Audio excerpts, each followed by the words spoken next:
views and opinions expressed in this program are those of the participants and do not necessarily reflect the views of BronxNet or the program underwriters. As we continue our conversation with race relations specifically here in America, we now put the criminal justice system on trial. Why is there a distrust amongst African Americans when it comes to the criminal justice system? Is there an even bigger part of the problem when it comes to criminal justice?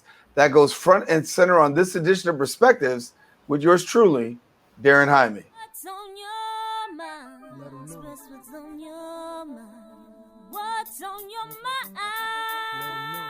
Anything relevant to life, you bring it to the table. Whether you make a move solo or a movement with a stable. No fables, you speak on your decisions. Cause in the long run, it's your voice, your views, your vision. Keeping it real with many messages for you to know. This ain't radio, but DJ runs the show.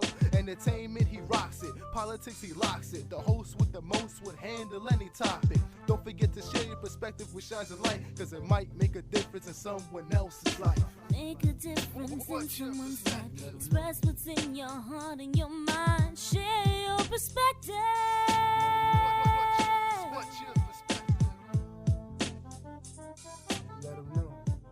Hello, everyone, and welcome to another edition of Perspectives. I am Daren Jaime, and of course, we thank you for joining us. As always, you can watch Perspectives every week here on BronxNet's Channel 67. If you have Verizon Fios, that would be Channel 33, or anytime on the web at bronxnet.org. We encourage you to stay connected to us on all of our social media sites, and we also encourage you to stay connected with me at my professional site, Daren C. Jaime, on Facebook. There you can find out more information as well as inspiration to try to guide you throughout the course of the week. Well, we want to talk a little bit more about racism and race in America. This time we're talking about the criminal justice system. Is the criminal justice system fair when it comes to African Americans and communities of color? And how is it viewed by those in the Black community? Joining us today, two very special guests. We're going to be able to weigh in and share on the topic of race relations as it pertains to the criminal justice system. First up on the show, a criminal defense attorney who's represented thousands of clients, litigated countless cases to acquittal. She has over a decade's worth of experience, and she's a public defender in the South Bronx. She joins us now, Ms. Jodi Morales. Also joining me, no stranger here to the set of Perspectives. He is the former Bronx commissioner and president of the New York City Board of Elections. He's also an active member within the community and in New York politics, a law professor and attorney for Polanco Law, LLC, and is the founder of the management and marketing company, the Polanco Organization. And we're pleased to have JC Polanco share with us too. So JC, Jodi, glad to have you sharing with us. Thank you. Thanks for having me. Yeah, we're doing it virtually, but certainly I believe that we've got a lot of information that we could be able to hash out. But Jodi, let's get right into it. When we talk about the criminal justice system, obviously, many people are protesting the streets for George Floyd and his death. That speaks to police brutality. But also immersed in that is also about the criminal justice system. And I just want to think about your thoughts and get your thoughts when it comes to the criminal justice system and African Americans as well as communities of color. Sure. So I had the privilege of being a public defender in the South Bronx for almost 11 years before I went into private practice. And that's where all of the accolades that you talked about at the outset come in. I've represented thousands of people. And it's no secret to say that the large majority of those people that I represented were either Black or Latino. When you start to see that day in and day out over and over, it becomes very apparent that the manner in which policing is being done in New York City is targeted towards these communities. And so naturally, these communities are looking at the police department not as a source of help or assistance when things get rough and they do get crazy. They're actually looking at them in a weird sense of fear. Over time, over the past year or so, we've seen a lot of pieces of legislation come into play in an effort to create some more transparency within the criminal justice system to kind of do away with these issues. But we still have a very long way to go before our communities start to trust a system that has been historically racist towards our communities. And JC, when we talk about that distrust, obviously that distrust continues to, go through these communities of color. A lot of people feeling as though, listen, when it comes to the justice system, if I have to go to court, I'm not going to get a fair shake. And let's be honest, we know about this, right? When we talk about the victimization of those with opioid drug use, but then when we talk about crack cocaine, it's the criminalization. And one can easily point to that as an example, plus a whole lot more. I think we're very fortunate to have Jodi here with us today, Daren, because she's been at the forefront of the criminal defense, and first as a public defender, now in private practice. So I won't even think about debating Ms. Morales on what happens in the courtroom with our people of color and the justice system. However, I am interested in what you're saying. I think that there are many aspects of our history and our criminal justice system that are inherently racist. I mean, we can take a look at our times, our original history here in the United States with slavery being our original sin, and examining how many of the laws that have been in place, like the one you mentioned with the sentencing guidelines disparity between crack cocaine and cocaine. I think that's something that we can spend a lot of time on. But I think it's something that we also have to examine is criminality in our communities. There's no question that there's racism. There's no question that we've seen racism in our police department and in our legal system. And as a professor, I can talk about the racism that exists in our history. But we have to have a real conversation at the same time, because we can walk and chew gum about the criminality in our communities. In 2017, according to the FBI reports, 96% of all violent criminals in New York City look like you and me, Daren. And 94% of all of the victims of those of those violent crimes were perpetuated on people that look like you and me, Daren. So, we have to have a discussion as to where is the interaction going to happen almost exclusively. Is it going to happen in the South Bronx, in Bed-Stuy, in Washington Heights, in communities of color like the ones we live in? Or is it going to happen on 70th and 5th Avenue, in Bayside, in Douglas and Queens? Unless we have an honest discussion as where the violent crimes are happening and where police are going to have incredible interactions with our community, we're just not being honest about how to move forward. And I think we can have that discussion today. There's no time like today to examine, especially with the Black Lives Matter movement, which I wholeheartedly support. We have to have that discussion as well. Yeah. Jodi, let me bring you in here. Do you agree with JC's assessment that, when we talk about the numbers skew towards communities of color? They certainly are. But I mean, it's a result of being underfunded, not having resources, not having the same access to education that other more affluent communities have. So naturally, and I can't forget to mention, the years and years of trauma and the people who are returning citizens from state prison who come back to their same neighborhoods without resources and the ability to move forward in their lives. Naturally, you're going to have this, a continued issue when it comes to policing, violence, and things of that nature. But where the conversation starts, I think JC is correct, is today, here and now.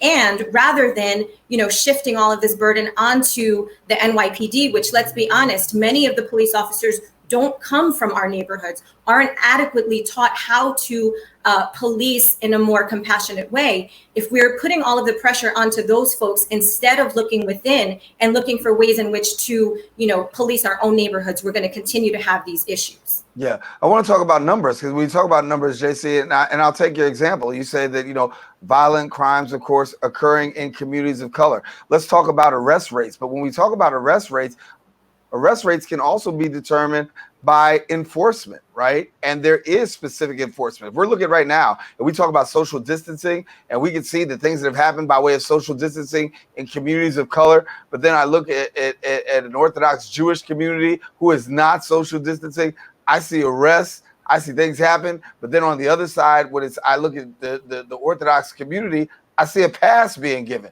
So let's talk about enforcement and how that also plays in.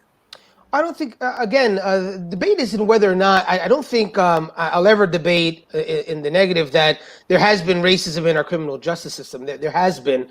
We know that some people have gotten passes and others haven't. We can look at specific examples, but thankfully we've had leaders like yourselves, Daren, and leaders in the civil rights community that have been at the forefront of this, and we have seen change. Today, the majority of NYPD officers are Black and Latino. I can't tell you how many officers that are now working in the NYPD came through my classroom, are from the hood, are from our area, and are joining to make a difference. They're not joining to be part of some racist organization. They're looking to make a difference in the lives of people. So what happens right now is that we see the villainization of the police. We have people that should be arrested. They're cops and they violate people's rights, and they've been terrible to some in our community. But 99% of our police put their lives on the line every day. And right now, what I continue to see is the villainization of police. I think it's something that we have to take a look at and examine. We talk about defunding. Attorney Morales just mentions this idea that we don't have enough funding in our community. But I have to push back a little bit. New York City spends $30,000 per pupil in our public schools. That's more than any other state and any other city in the country.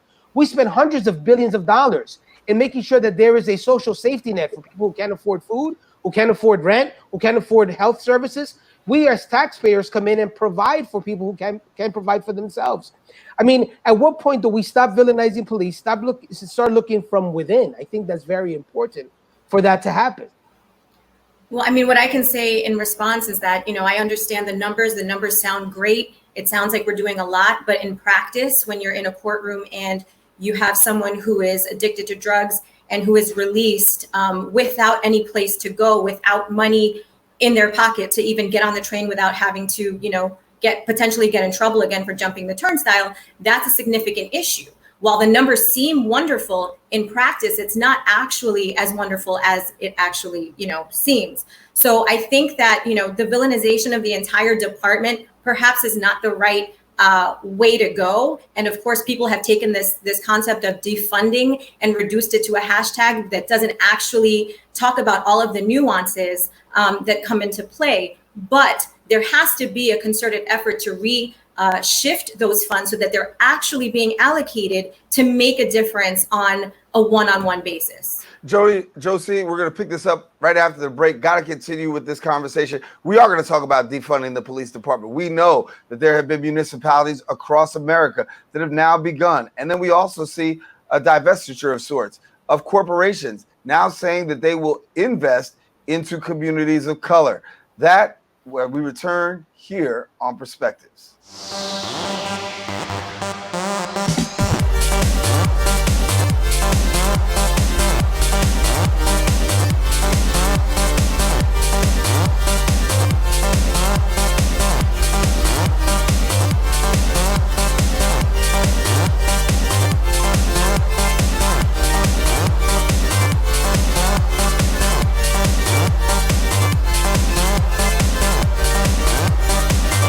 Back here on Perspectives, Daren Jaime here with you. We are continuing our conversation with Jodi Morales and JC Polanco, both attorneys here in New York City. And yes, the conversation talks about racism and the criminal justice system.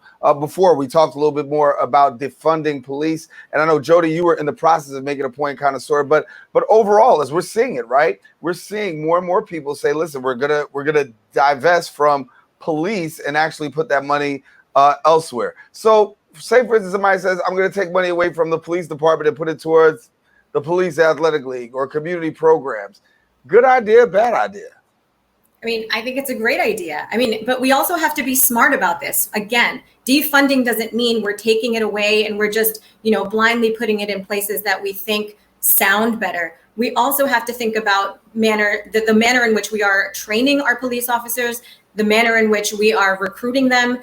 All of that stuff is important to consider as well. Certainly putting money into the police athletic league and into community affairs are wonderful things. We have to think about ways in which to strengthen our community ties with the police department, because honestly speaking, we're not going to see a dismantling of the police department. That's never going to happen. And I think folks who are blindly, advocating in favor of dismantling, defunding, and all of these other things are not really understanding the impact that it's going to have on our communities of color.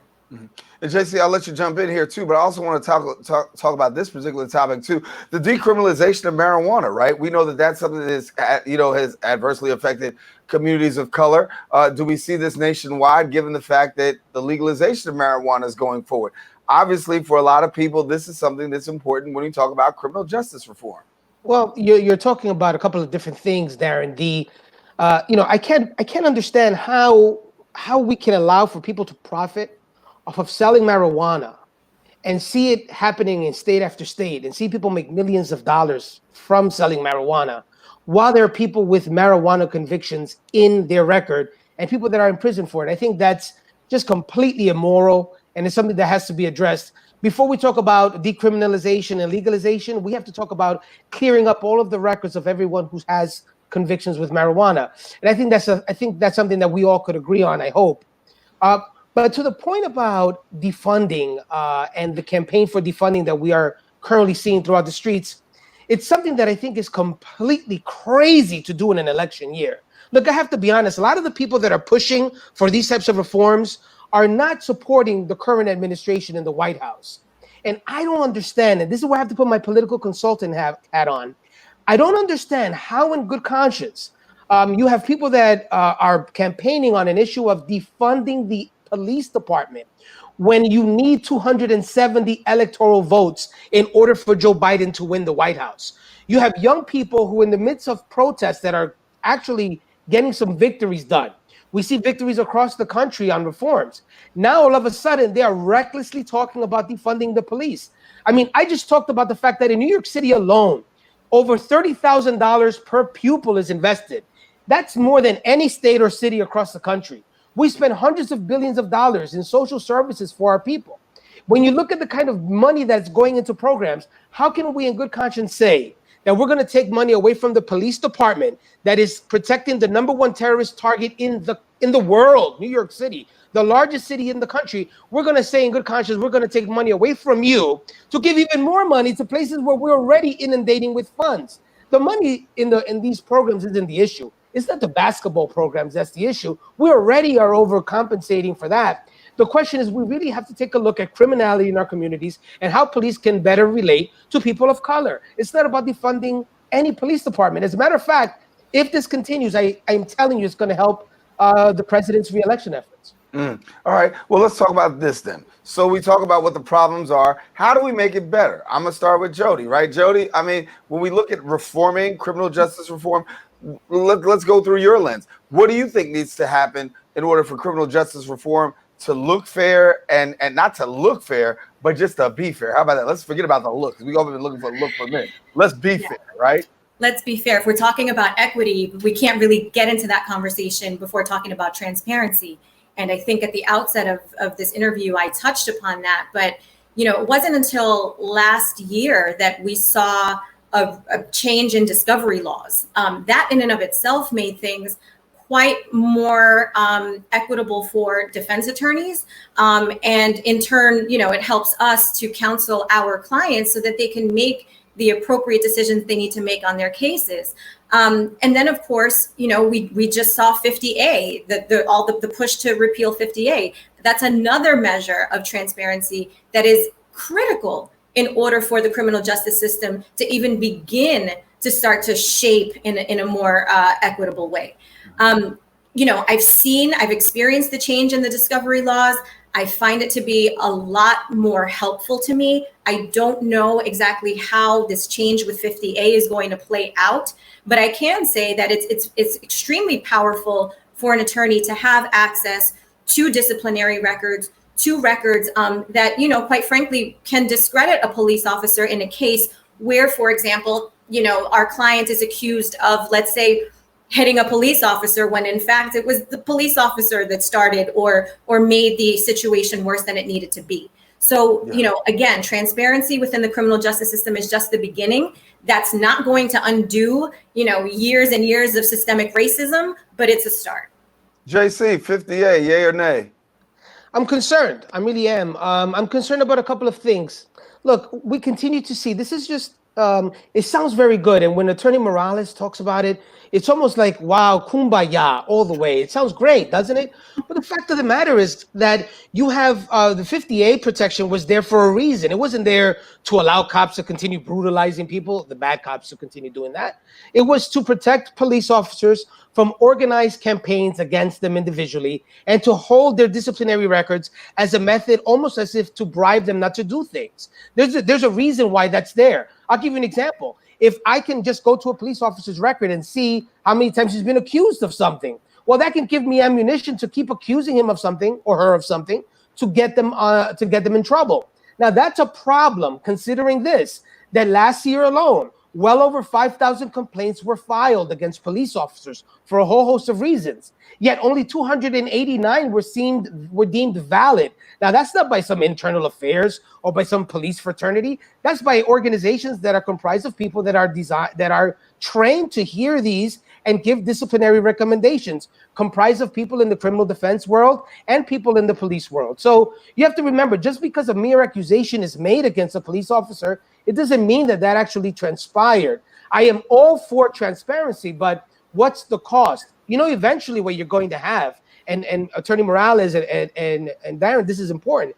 Eventually, you're going to have police officers that are going to sit in their car and say, it's just too scary to go out there to prevent crime. I'll just respond to it. If me showing up to a crime scene or showing up to an area where I think a crime is going to go down is going to get me in trouble with the law, get me in trouble with civil penalties, get me fired, lose my pension, and get the whole city rioting against me, I'm not going to deal with these issues anymore. I'll just respond to crimes. And Attorney Morales, that's a real question. You see it in the courtroom. I don't. You do.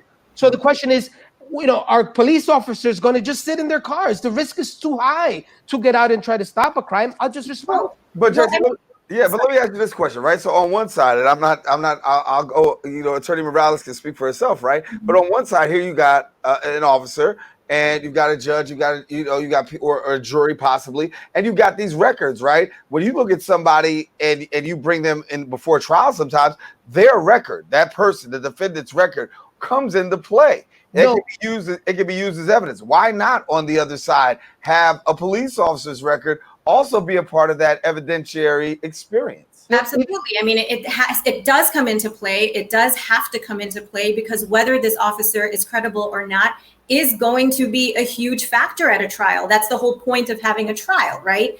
But just to go back to JC's point about, you know, 50A and why it started, yes, that's correct. It wasn't for the purpose of, you know, giving unfettered discretion to to the public. But over time, appellate courts in our state have eroded its, you know, spirit. And over time, in certain cases, courts have even held that it's either harassment or just improper for the public and the press to request these disciplinary records. That's not what the whole point of that law was in the beginning. And so because over time, appellate courts have eroded the spirit of it, we can't now just try to amend this law. It's time to repeal it, to start from scratch, and to really make sure that we're holding police officers accountable in the same way that if a defendant takes the stand, his or her criminal history comes into play.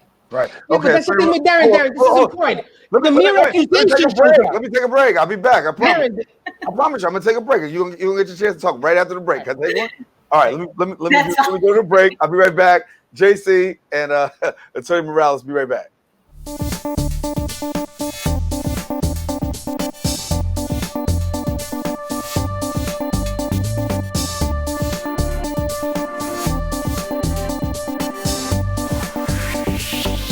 And we're back here on Perspectives. Daren, Jaime here with you. Attorney Morales, Attorney Polanco, our guests here on the show. And before we went to break, JC was getting ready to throw into a point. So let me just let JC go right ahead. Pick up where you left off, my brother. You can't. I think Attorney Morales knows. You just can't have a defendant understand and ask them, "Have you ever been arrested?" That would have been completely stricken from the record. Here, what you have in these records are accusations. Accusations will be made public, not actual disciplinary charges. That would be completely different. I think that if you have a police officer who's done something wrong, that clearly has to be part, and I'm okay with that. But we're talking about the mere accusation can have tremendous consequential penalties for a guy or a police officer who's a female who's out there trying to make a pension, trying to do her job, and for the community to have just the mere accusations available for them to be targeted. There's a problem. There's just no way. Why would anybody become a cop? Even if you happen to be a minority, want to change your community, you have all these layers and all these people looking at you saying, we're going to just put your mere accusation public. I think that's a problem. Well, I'm gonna jump in the fray here, right? I think that if you have good cops who say that they're good, really start giving up some bad cops. We don't have this conversation. We can get to the bottom of it. There's such a blue wall of silence that it is deafening, right? You can't get across. And so now when these legislations come out, they're targeted to try to get some sort of response or make something happen. But I think honestly that the police union, if I would hear Pat Lynch, and I've been doing this for more than 20 years. If I've ever heard Pat Lynch say he was wrong, he needs, that's wrong, that's murder. Maybe we don't have this, but right now, because we don't hear this, now we have to go to all these measures. And yes, unfortunately, the good people get caught up in the mix. And that can be said on the other side, which I know Attorney Morales will take that ball and run with it too, that There are a lot of innocent people that get caught up in the crossfire as well. Yeah. I mean, I think, an accusation is an accusation, right? You're innocent until proven guilty. And I understand JC's point. However, we're talking about people who are entrusted to take care of our communities, people who are walking around with guns, people who are supposed to be living up to a higher standard in the manner in which that they are working in our communities. And so, yes, it's difficult to look at someone's accusation and make a proper assessment, but to completely divest the public and the press from actual things that are negative that police officers have done, I think is wrong. And of course, I think that contributes to the mistrust of our communities in the police department. If we're talking about taking that concept into a courtroom, that's what you have a judge for. A judge can look at everything and say, you know what, I don't think that this is fair. I don't think that this comes in front of the jury. But unfortunately, that's not always going to be the case. So I feel it's better to allow the public to see these things, to make their assessments, and to apply the appropriate pressure where they feel it's important. All right, we got 2 minutes. I'm going to let each of you get 1 minute and be fair. Be fair, 1 minute each. All right, JC, here's your 1 minute. Listen, where do we see things happening going in the short term? How do you see things playing out in the short term? You got about a minute, brother. I think things are going to improve incredibly. I think that even your more conservative pro-cop individual is slowly admitting that we've had a historical issue. They're accepting the idea of Black Lives Matter, not just all lives matter, as was the case long ago. People that you wouldn't think are down, like the NFL, is finally admitting that they were wrong about cap. And I think that they were forced to admit that they were wrong. They were forced. You're going to see people admitting it was wrong. And at the same time, this is a good moment for the community to know. You said a minute. I got 10 seconds. And it's a good time for the community to start realizing that cops are not villains. They're out there protecting us, and we have to work together. Mm-hmm. And I mean, I agree 100%. I think I've seen a resurgence. I've seen a lot of power in our youth during these times. And I'm super inspired and impressed by it, because I think that, now is the time for kids to really wake up and realize what is going on in our country. Due to social media, these things are in our faces all of the time. And rather than just sit around and not be part of the solution, I'm watching all of these kids, basically get up in arms about this. And I think that this is the appropriate response. I think that with more collaboration, we can groom our youth to do even bigger and better things to take our criminal justice system to a more equitable place. Yeah. Daren, you let her go over a minute, but that's okay. She's new to the family, JC. We extended some grace here. Listen, that's all the time we have. Thank you, Attorney Morales, JC. Thank you so much for being with us here on Perspective. Thank you very much.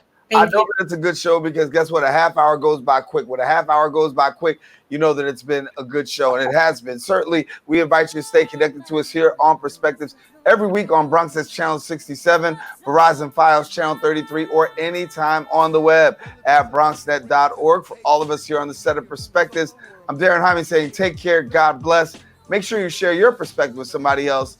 It just might make a difference in someone else's life. See you soon.